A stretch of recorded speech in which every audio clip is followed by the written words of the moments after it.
A 6.5 magnitude earthquake struck a remote area in western Nevada early on Friday, damaging a major highway and shaking homes as far as Utah and California.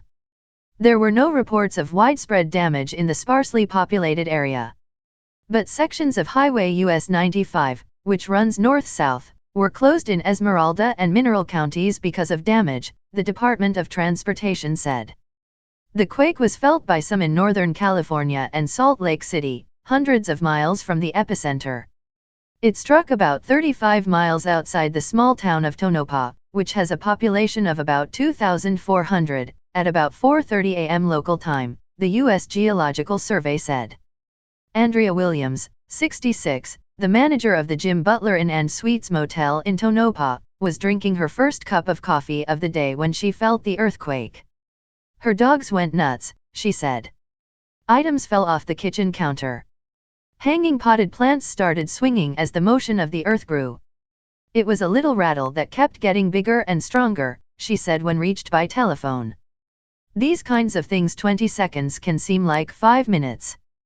Graham Kent, the director of the Nevada Seismological Laboratory, said that an earthquake of that intensity has not hit the state in 66 years, even though it lies in a 100-mile-wide zone of active faults known as Walker Lane, which straddles the Nevada and California border.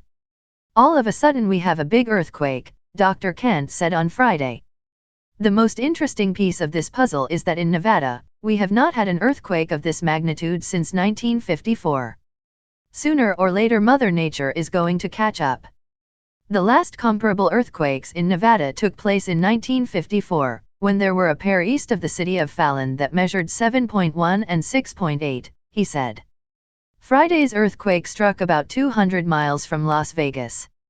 6 aftershocks, between 4.5 and 5.1 magnitude in strength, rippled through the region after the main earthquake, the laboratory said.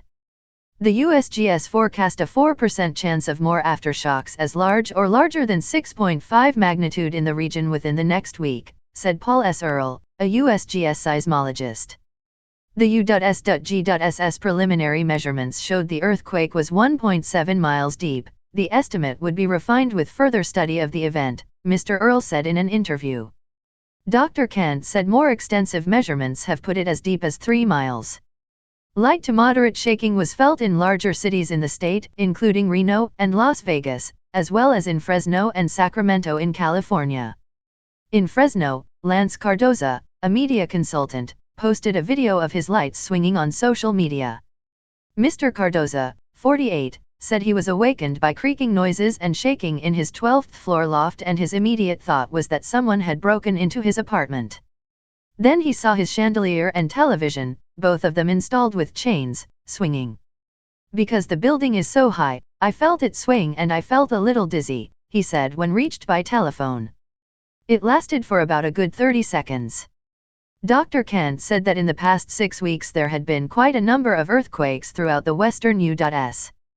They included a 6.5 magnitude earthquake in Idaho, a 6.0 in Southern California and a 5.7 in Salt Lake City, he said.